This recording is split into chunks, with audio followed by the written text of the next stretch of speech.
Assalamualaikum warahmatullahi wabarakatuh. Selamat datang di Jurnal Intan Indigo. Mugi sedaya tansah pinaringan rahayu sagung dumadi. Nah, sahabat Jurnal Intan Indigo, kali ini aku jalan-jalan napak tilas di daerah Bogor. Nah, kali ini aku ditemenin sama ponakan aku, namanya Kevin. Kak, Halo. temenin ya kali ini ya. Kali ini temenin Tein.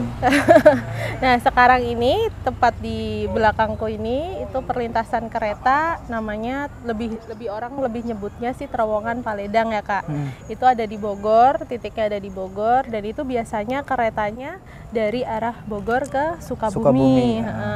Nah, pasti udah sahabat Jurnal Intan Indigo pasti udah nggak asing.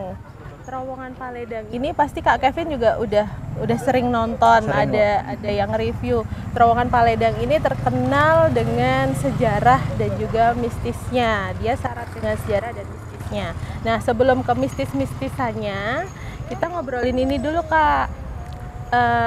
Dulunya tempat ini, adanya rel ini gimana? Nah, udah pernah tahu belum sejarahnya? Belum sih. Belum pernah, baru sekali. nonton mistis-mistisnya Baru ya? nonton mistisnya doang. Jadi ini dulunya jalur kereta ini dibangunnya itu tahun 1830, itu zaman Hindia Belanda. Jadi dipimpin sama Gubernur Jenderal Van den Bosch. Nah, di situ konon katanya itu ada kerja paksa gitu Kak. Kan itu kan lagi pelebaran jalan gitu. Jadi mencari tempat pegunungan-pegunungan dilebarin, dijadiin rel, termasuk rel kereta api ini 1830. Nah, terus di tahun 1863 itu awal mula berdirinya PT Kereta Api. Jadi perusahaan kereta api dan terus mulai dibangun gitu. Jadi tadi 1830 itu lagi nyari tempatnya dulu nih Kak, pegunungan-pegunungan gitu, dicari lahannya dulu, terus dibangun persiapan untuk bangun relnya ini salah satunya. Nah, di 1863 itu baru dimulai karena ada perusahaannya itu kan dimulai. Nah, itu 1884 baru mulai beroperasi aktif gitu. Saat itu memang dilalui kereta api buat bawa itu loh Kak, rempah-rempah, kopi, kan pas zamannya itu kan masih pertanian ya, pertanian. Nah, buat bawa itu buat dibawa ke suatu tempat buat ekspor kayak gitu. Nah, itu kan diangkut kereta api biar cepet dulunya tuh gitu. Nah, terus di 1884 aktif nih dibangunnya ini. Nah, tapi di belakang itu Kak, itu kan ada jembatan tuh, sama bawahnya kan terowongannya itu yang terkenal terowongan Paledang. Nah, itu udah nggak bentuk aslinya itu Kak. Oh iya, pantas ya tadi agak lebih tinggi gitu. Tadi kan yang aku tahu kan harusnya kan di kereta mepet sama keretanya tuh. Nah, ini tadi sempit. aku lihat pas kereta lewat tuh dia agak tinggi gitu, jadi Iya, ada karena ruang. tadinya kan cuma satu jalur. Nah, ini jadi double track gitu. Nah, itu baru dibangunnya, baru direnovnya itu, tapi pembongkarannya lumayan besar. Makanya tadi Kak Kevin bilang tadinya sempit kan, mepet sama kereta itu kan. Nah, itu tahun 2020 sekitar kurang lebih 2 tahun yang lalu itu direnovasi besar-besaran Kak. Jadi jembatannya sama terowongannya itu sekarang ini udah bentuk yang baru gitu. Dulunya nggak gini, lebih sempit, lebih mepet sama kereta dan satu jalur. Ya kan? Kamu lihat deh, ininya udah double track. Jadi sekarang udah lebih luas gitu. Nah, tapi kalau dari sejarahnya begitu, sebelum masuk ke angker-angkernya itu ada apa? Itu kalau Tein lihat di sini itu emang dari zaman Belanda udah terkenal angkernya, karena kita flashback ke belakang lagi nih Kak, zaman kolonial Belanda itu karena kerja paksa, tahu kan ceritanya kerja paksa? Ada apa kerja paksa? Ada penyiksaan yang pertama, terus yang kedua biasanya diperbudak dari orang-orang Belanda kepada orang lokal Indonesia. Ya, kebanyakan taunya gitu. Taunya gitu. Tapi kalau Tein lihat nih, lihat mata batin itu kerja paksa memang ada. Memang ada, Tein lihat ada sosok mandor-mandornya berapa orang itu ada. Dan itu memang Jawa Berkalung Besi lagi pembangunan jalur kereta api di Pulau Jawa. Itu terlibat itu dengan adanya kerja paksa. Nah, kerja paksa itu memang memakan banyak korban, termasuk di titik kita berdiri ini. Nah, memakan banyak korban itulah yang bikin terowongan Paledang ini salah satunya jadi terkenalnya tempat yang angker gitu. Nah, kerja paksa itu kenapa bisa memakan korban? Itu kalau yang versi nyata ini, itu bukan dari Belandanya yang terus menyiksa kayak yang tadi Kevin bilang ada penyiksaan apa segala macam. Itu bukan dari mandor Belandanya yang menyiksa, tapi ada unsur orang pribumi yang waktu itu kan gini, mandor Belanda itu pasti butuh seorang pribumi yang dipasrahin. Iya, betul. Kayak yang A kamu wilayah sini ya, B kamu wilayah sini gitu. Nah, si mandor ini yang dipasrahin sama yang mandor Belanda ini kan mencari masa orang pribumi. Nah, mencari masa orang pribumi ini yang dipekerjakan itu Kak, bikin rel ini. Nah, itu kesalahannya kenapa banyak korban, itu ada korupsi dari orang pribuminya sendiri. Gitu. Jadi kalau dipertegasi begitu. Jadi ada unsur korupsi, jadi kan yang Belanda kan pasti kasih uang. Iya, benar. Nah, yang pribumi itu jeleknya itu ada unsur korupsi dan korupsi waktu, korupsi uang. Jadi uangnya yang dikasih nggak sepenuhnya Kak. Jadi yang orang pribumi sini itu enggak mendapatkan haknya yang harusnya dibayar sekian, dapat makan sekian, itu enggak. Tapi dapatnya sedikit, makannya pun sedikit. Tapi kerjanya nih Kak, kamu kalau ngelihat apa yang Tein lihat, kerjanya bikin nggak cuma di titik ini, tapi di Pulau Jawa itu sampai yang pada nggak pakai baju, cuma pakai celana doang, terus pukul-pukul aktivitas ini loh, bikin ininya loh, jalurnya ini pukul-pukul itu, dan itu nonstop Kak, dari pagi sampai malam bahkan mau ke dini hari. Tapi nggak seimbang sama asupan yang dia terima, asupan makannya gitu. Ya bayangin aja makan kurang, tapi kerjanya kayak gitu, kerasnya gitu. Gizinya ya, jadi nggak seimbang. Nah, itu dia yang bikin orang-orang mungkin kalau Kak Kevin baca buku sejarah ada yang kurus-kurus kayak banyak. gitu kan. Nah, itu korbannya karena kurang asupan, kerjanya banyak, akhirnya mereka sakit dan meninggal. Nah, dari situlah disebutnya orang kebanyakan nyebutnya korban dari kerja paksa zaman itu gitu. Itu dari zaman Belanda. Nah, di titik ini nih juga masih kental ininya loh, apa Belanda-Belandanya itu. Benar. Sebelum kita ke tragedi lain. Dan ini Kak, walaupun tadi Tein bilang suasananya udah berubah, tapi apa yang pernah terjadi di sini itu terekam sama apa yang ada di sini. Contohnya tanah, bebatuan, dinding yang mungkin situ aslinya Kak. Nah, itu mereka merekam semua residu memori. Kalau kamu tahu nggak residu memori? Direkam oleh yang benda yang tidak hidup, tapi benda mati. Terdapat suatu kayak memori gitulah. Jadi tidak bisa dibilang, tapi di situ terdapat memori gitu kan. Nah, itu dia memori itu yang nggak bisa dibohongin. Mau direnov kayak gimana, itu bisa kita tangkep. Vibes-nya ya masih ada. Bisa kita tangkep, maksudnya ada apa, ada cerita apa di balik itu gitu. Nah, coba kita ini kan tadi Belanda-Belandanya nih. Nah, Tein penasaran sama terowongan di belakang kita ini, itu Belandanya ada cerita apa dan ada tragedi apa di tempat ini, makanya terkenal dengan keangkerannya. Coba kita di sisi lain ya, kita move ya. Yuk.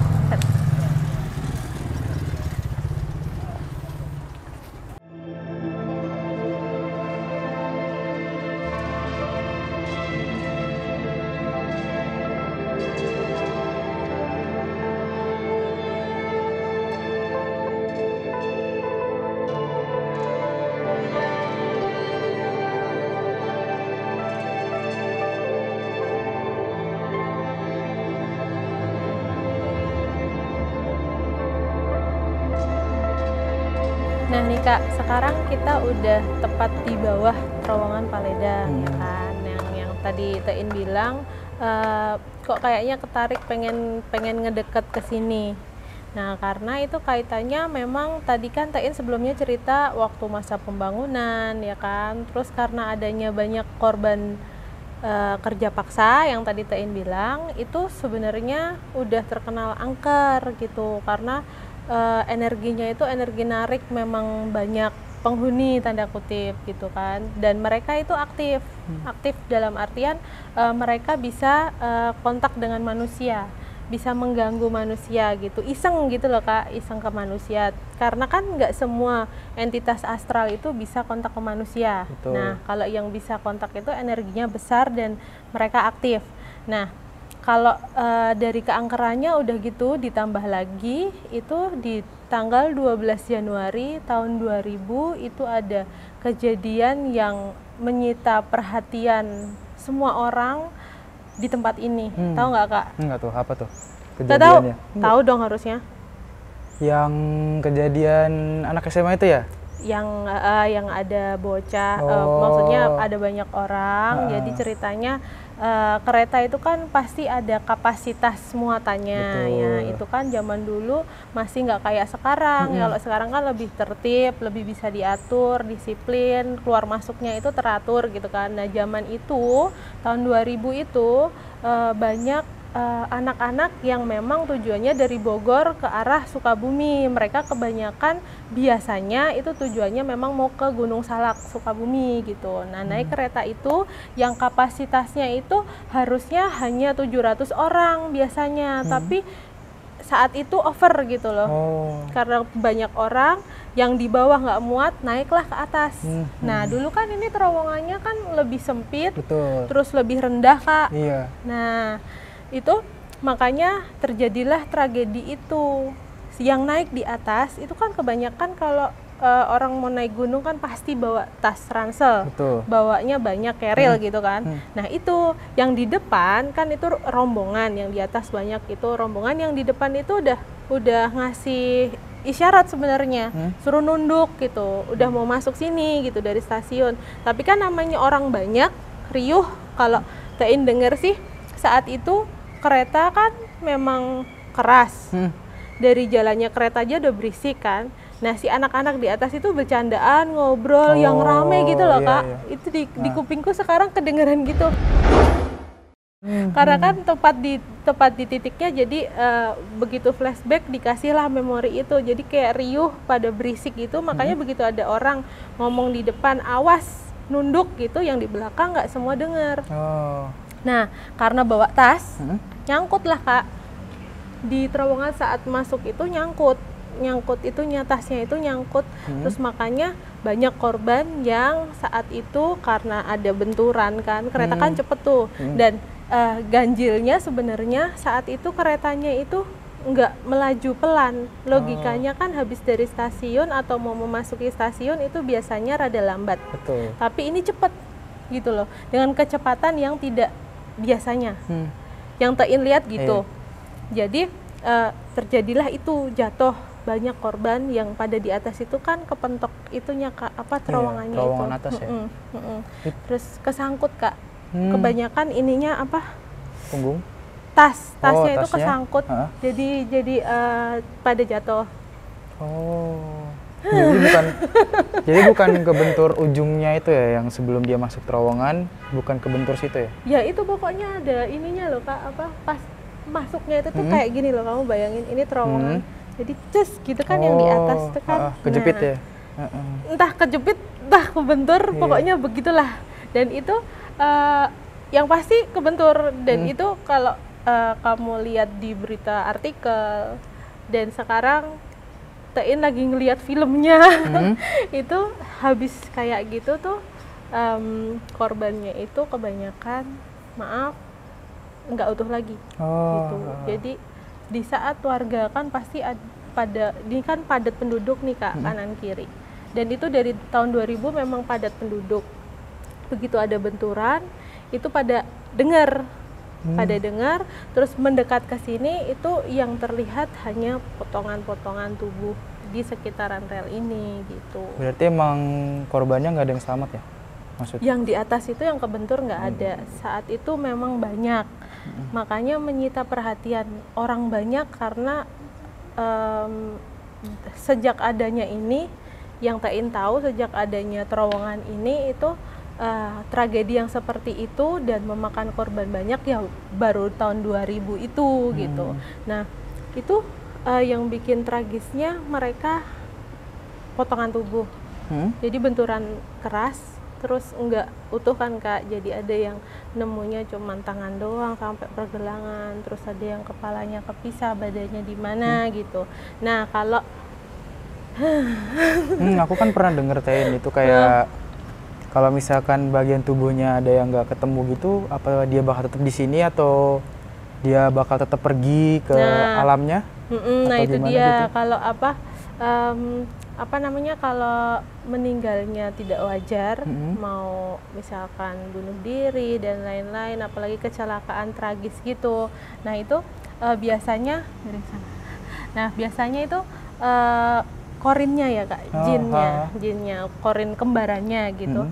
Itu biasanya masih stay di situ, masih di tempat itu, karena mereka kayak ya itu rahasia Tuhan, tapi kayak mereka itu kayak masih ada yang nyangkut tanda kutip, bukan raganya ya, tapi kayak ada sesuatu yang nyangkut yang bikin mereka belum bisa berpulang ke tempat seharusnya. Betul. Nah yang bisa ngebantu itu kan cuma doa, doa dari keluarga, doa yang lain. Nah balik lagi nih Kak, karena Kak Kevin nanya kayak gitu, ya mereka masih ada di sini, gitu.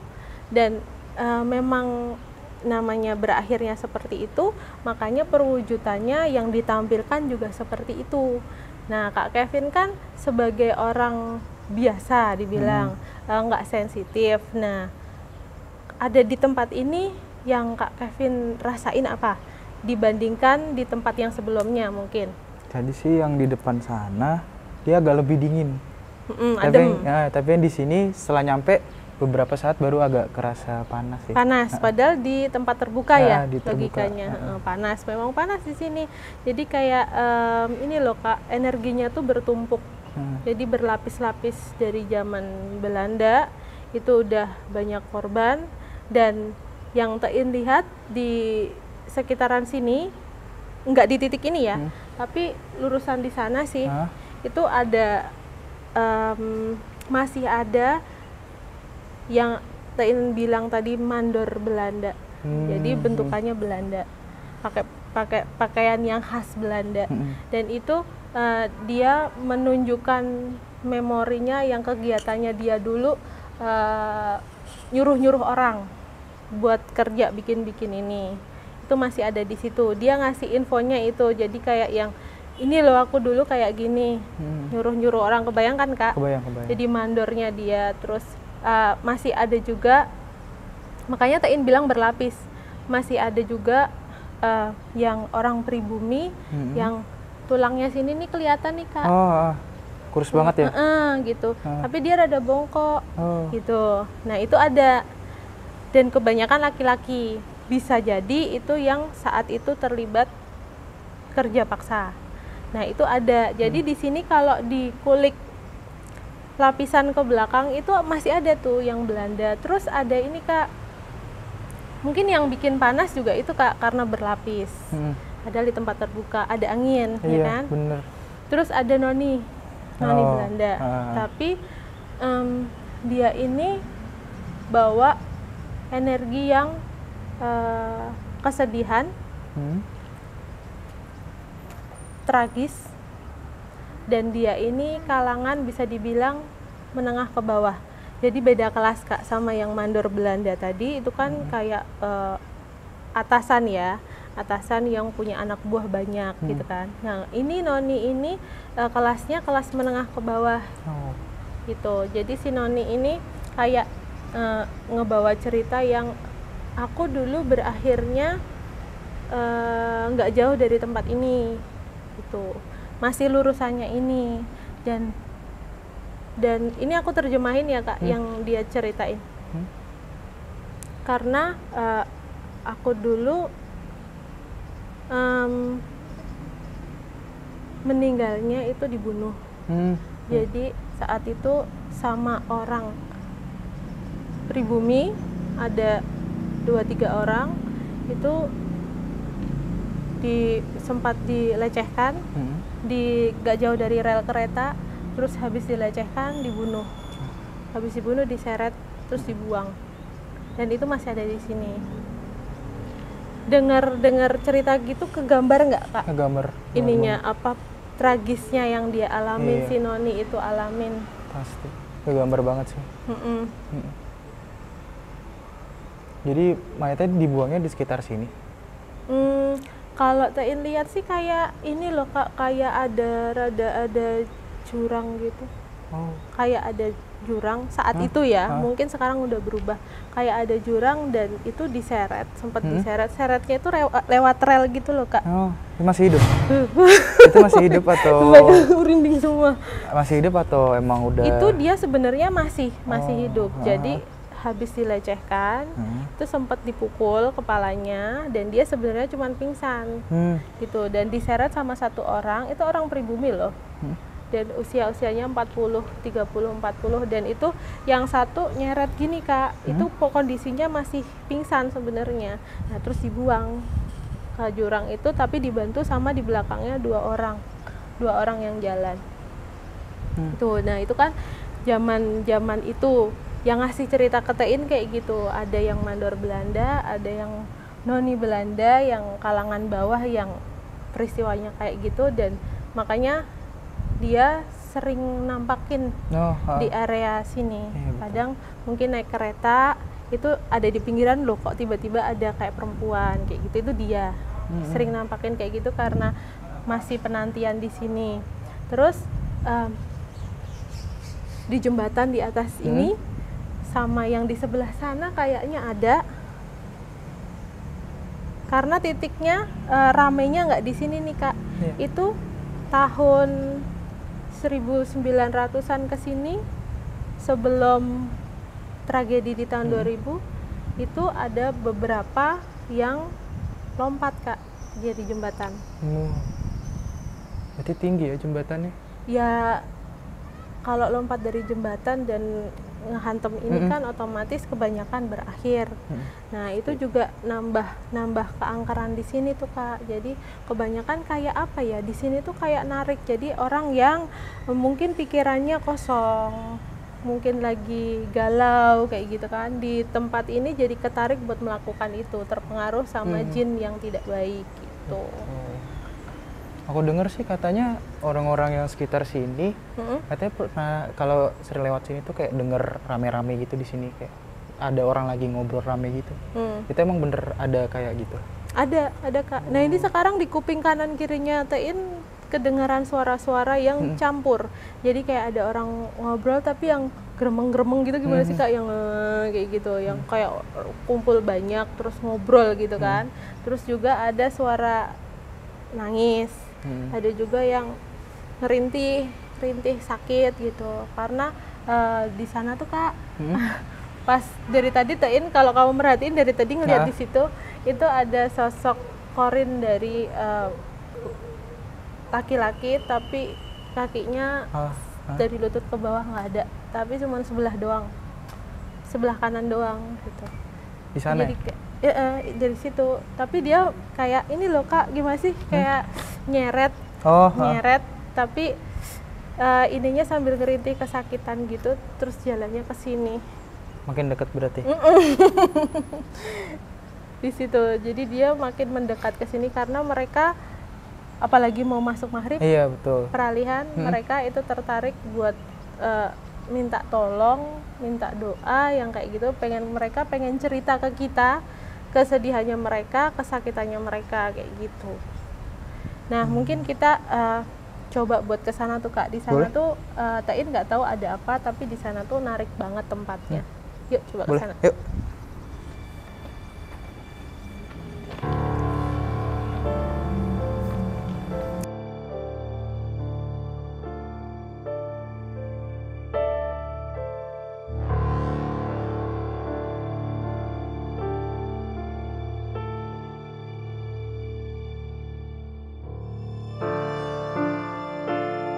Anak-anak camping kan dulu istilahnya kan musim liburan tuh pada camping ke Sukabumi. Nah itu karena dia pada naik di atas gerbong dia itu. Nah pas kejadian sih denger mah dia ada yang satu yang pakai reel tuh, di atas kan pakai reel, ada besinya tuh nyangkut kebentuk tembok kayak ini jembatan, ya kena, yang belakang juga kebentur semua pada jatuh. Ada yang kegilas kakinya, kepalanya, pada udah acak-acakan lah gitu siangnya, pada jatuh semua ke pinggir. Saya sempat ini sih pas lari ke sini udah pada tergeletak. Ya misalnya kata saya ngeri lah, ada yang bisa buntung kakinya, kepalanya, perutnya semua. Kita cuma ngumpul-ngumpulin aja, tercecer daging-dagingnya juga. Saya sempat sih lari, saya ambil ada yang kakinya, badannya.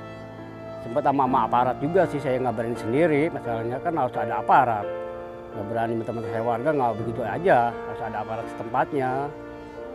Sebetulnya sih dari dulu nggak ada istilahnya barang di atas, nggak boleh. Ya karena anak-anak sekolah lah pada bandel. Istilahnya kan dari arah Sukabumi ke Bogor kan dulu kereta diesel, bukan KRL ya. Jadi anak-anak pada naik gerbong tuh semua. Cuman dari stasiun sih nggak ada, cuman udah lewat dari stasiun pada naik ke atas. Ya anak-anak pada bandel lah, malum lah anak-anak muda pada camping. Kak, di belakang kita ini yang dari tadi sebenarnya dari situ sih. Tapi pusatnya di belakang itu loh Kak. Itu yang dari tadi Tain bilang narik banget, penasaran di situ ada apa. Karena kan pertama memang fokusnya pengen yang terowongan Paledang itu ya. Tapi karena mungkin ini di sekitar itu kayak magnet, narik banget. Nah begitu ke sini ngeliat,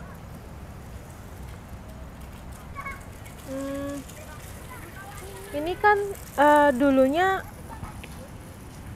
belum yang kayak gini kondisinya Kak. Jadi lebih ke yang kayak hutan. Banyak pepohonan gitu, banyak pepohonan rapat. Jadi belum yang kondisinya belum seperti ini. Dan itu udah lama, udah dalam jangka waktu lama, kayaknya 10 tahunan ada, bahkan mungkin bisa lebih. Itu di sini kok yang Tain dapat buat pembuangan. Pembuangan tahu nggak Kak maksudnya? Pembuangan apa? Pembuangan jadi tanda kutip, pembuangan buat orang-orang yang dia punya praktek spiritual. Nah, itu buang-buang gaibnya itu ke sini. Iya. Nah, itu buang-buangnya di sini. Makanya ini kalau kamu rasain ininya beda, energinya beda, rasanya beda. Iya nggak, kamu orang awam yang merasakan dari titik pertama, kedua beda. Ini titik ketiga gimana? Lebih rame ya. Rame gimana tuh? Nggak tahu. Kayak berasanya kayak rame aja. Ini ya, kayak di belakang kita tuh kayak banyak orang. Nah, kayak nggak yang cuman kita berdua doang ya. Iya, karena yang dibuang-buang itu korban dari praktek spiritual, korban dalam artian ya dia dulunya manusia gitu, dan juga yang gaib-gaib itu juga dibuang di situ. Jadi memang nih Kak di belakang itu yang pas di atas air di depan pohon itu memang kayak yang kamu bilang, rame, banyak orang, dan itu kayak tahu kalau kita lagi ngomongin gitu loh. Nah, dan lagi yang tadi ingat nggak yang Tain ceritain Noni Belanda? Nah, Noni Belanda tadi itu kan tadi mendekat ke Tain di belakang Tain, jadi dari arah sana. Jadi dia ngasih infonya berakhirnya itu kayaknya arah-arah sana gitu. Jadi nggak di tepat di situ. Tapi dia ngasih contoh dulu tuh dibuangnya tempatnya mirip kayak gini loh gitu. Tapi dia dengan bahasanya yang bahasa Indonesia masih terbata-bata ya Kak. Jadi kayak orang Belanda asli ngomong bahasa Indonesia masih terbata-bata gitu. Dulu tempatnya tuh kayak gini, tapi lebih suram kata dia gitu. Lebih gini ke bawah tuh loh Kak. Kamu bisa bayangin kan kalau ini kan lebar nih, ya kan? Nah itu gini dia jurangnya tuh lebih curam sempit gitu. Ya? Ke bawahnya tuh sempit gitu, dan di bawahnya banyak bebatuan. Nah itu dibuangnya tuh kayak gitu. Dia ngasih tahu mirip kayak gini, tapi titiknya bukan di sini gitu. Nah. Kak Kevin ada rasa penasaran apa nggak dari tadi Tain cerita di tempat ini ada sejarahnya begini, ada tragedi ini gitu, ada rasa penasaran apa nih Kak? Sebenarnya penasaran sama yang di belakang sini sih, soalnya kan rame banget kan. Soalnya kan ada yang dari kayak buangan, kan berarti kan ada entitas yang tadinya bukan dari sini, terus dia dibuang ke sini. Dibawa orang, dibuang ke sini. Itu kalau misalkan entitas dibuang kayak gitu, itu bisa ditarik lagi nggak sih sama yang bisa spiritual gitu? ditarik lagi untuk digunakan kerja, digunakan untuk praktek spiritual lagi bisa. Jadi memang apa ya dibilangnya ya, hasutan mereka untuk orang-orang yang negatif kayak gitu, yang praktek kerjanya hitam itu memang menawarkan, menghasut untuk dipakai lagi, dan mereka tuh kayak ini loh Kak, muter gitu loh Kak. Jadi kayak lingkaran aja gitu. Siapa yang ngikutin cara kerjanya kayak gitu nanti muter kayak gitu lagi, berakhirnya gitu lagi. Kayak gitu aja Kak, itu muter terus kayak gitu. Ini kamu ketarik banget karena memang kita mendekat ke titiknya. Nah, kayak yang tadi di bawah terowongan itu juga kamu ngerasa panas ya kan? Banget. Dan tadi habis tag yang lokasi kedua mau ke lokasi ketiga, Kak Kevin sempat bilang sama Tein vibe-nya sedih ya gitu. Nah, itu ceritain dong sedihnya kayak gimana? Nggak tahu, kayak tiba-tiba tuh kayak nyesek, terus kayak hatinya tuh kayak gimana ya, kayak sedih takut jadi campur gitu loh, jadi satu. Antara sedih sama takut, nggak tahu, tiba-tiba dapat rasa itu. Tiba-tiba dapat rasa itu. Terus nggak tahu kenapa kayak lebih gede rasa takut sih daripada rasa sedihnya. Jadi kayak takutnya bukan kamu ketakutan ada di situ, bukan kan? Ya tahu. Jadi kayak itu dia memori Kak, memori karena kayak yang tadi Tein bilang, kalau kamu pegang tanah yang ada ini, tanah ini kan nggak berganti. Kamu bisa merasakan apa yang terjadi dulu. Memori itu diberikan sama kita. Dinding juga. Nah, yang Kak Kevin dapat itu tadi, itu di feel, dirasa. Jadi mereka kan punya energi. Energi kesedihan itu dari yang korban tragedi tahun 2000 itu Kak, yang kamu dapat. Jadi mereka itu kan ada, nggak siap kan Kak, maksudnya yang tiba-tiba bahkan ada banyak dari yang korban itu tuh sampai titik ini dari tahun 2000 ke 2022 kan udah lama ya Kak. Sampai di titik ini tuh mereka kebanyakan masih yang gini Kak, nanyanya tuh kalau nyamperin ke Tein atau ke orang-orang yang sensitif tuh nanyanya gini, aku selamat kan gitu, aku masih hidup kan, kayak gitu loh. Jadi kayak mereka shock, nggak nyangka karena prosesnya itu kan cepet ya Kak. Tiba-tiba udah ibaratnya udah berpindah alam gitu kan. Jadi kayak yang kalau nyamperin orang itu sebenarnya kalau dari korbannya itu sendiri itu bukan untuk menakuti Kak. Beda sama yang iseng, yang noni Belanda itu memang iseng. Memang sering nyamperin mungkin ke warga atau ada entitas jin yang dari sini nih Kak. Nah, itu yang sering mungkin ganggu ke warga sekitar, ke yang mungkin melintas ke sini. Nah, kalau korban yang tahun 2000 itu setahu Tein itu nggak mengganggu. Jadi sebenarnya nyamperinnya itu pengen nanya nih, pengen mastiin, loh aku mau pulang kok nggak bisa gitu loh. Kayak ibaratnya ngomongnya kayak gitu, aku tuh mau pulang ke rumah, kok nggak bisa ya? Kok jadi mereka muter di sini aja Kak.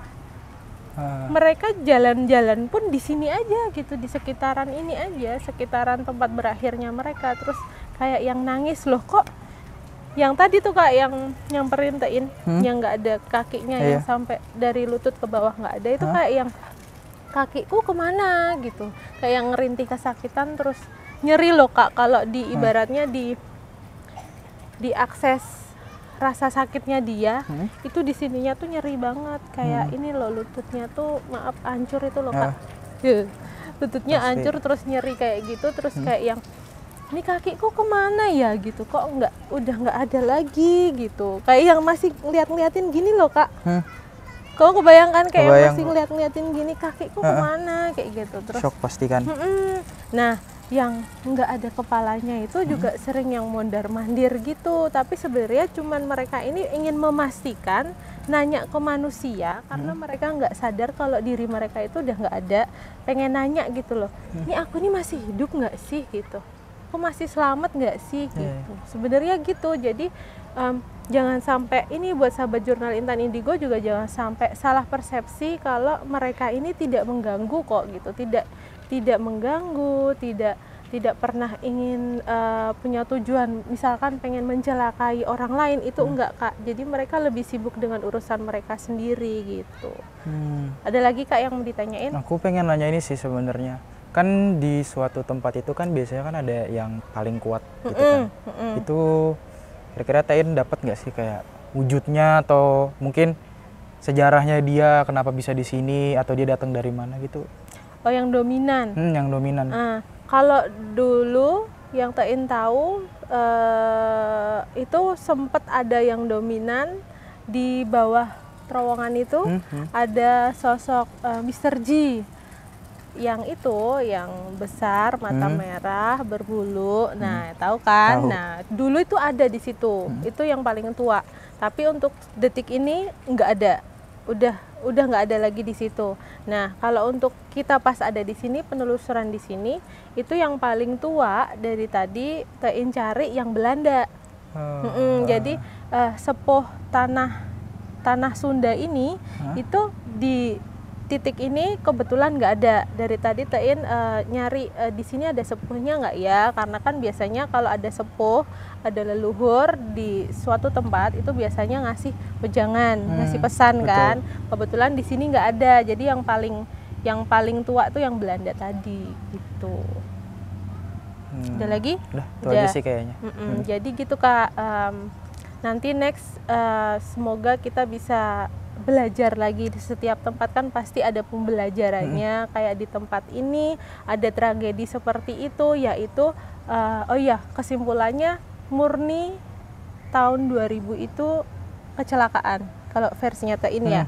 Jadi kan ada yang kadang orang mengkait-kaitkan ini ada faktor X enggak, ada pengaruh dari jin enggak, dari entitas astral enggak. Dan kebetulan ini enggak ada, jadi murni kecelakaan, murni memang kesalahan manusianya sendiri saat itu yang mungkin ngeyel, teledor, nggak disiplin. Ya kan Kak? Manusia. Nah kalau zaman sekarang nggak mungkin ada yang naik di atas kereta lagi gitu. Nah buat sahabat jurnal Intan Indigo, sebaiknya kita sebelum menyimpulkan sesuatu, sebelum mengkambing hitamkan sesuatu itu jangan sampai kita langsung ngejudge ya Kak ya. Ngejudge, oh ini pasti dari jin, dari pengaruh ini jadi adanya kecelakaan, itu jangan sampai, karena dunianya sudah berbeda. Memang ada jin yang bisa mencelakai, tapi kebetulan di sini di terowongan Paledang itu tidak seperti itu. Jadi mereka masih yang sibuk dengan urusan mereka, ingin berpulang tadi tapi belum bisa gitu. Jadi terima kasih untuk sahabat jurnal Intan Indigo. Makasih Kak Kevin. Makasih Tain. Semoga next kita bisa belajar lagi, napak tilas lagi ya kan. Jadi terima kasih sahabat jurnal Intan Indigo, selalu berpikiran positif, selalu berucap positif, dan dukung terus jurnal Intan Indigo dengan cara subscribe, klik tanda lonceng, dan share. Terima kasih. Wassalamualaikum warahmatullahi wabarakatuh. Salam Rahayu.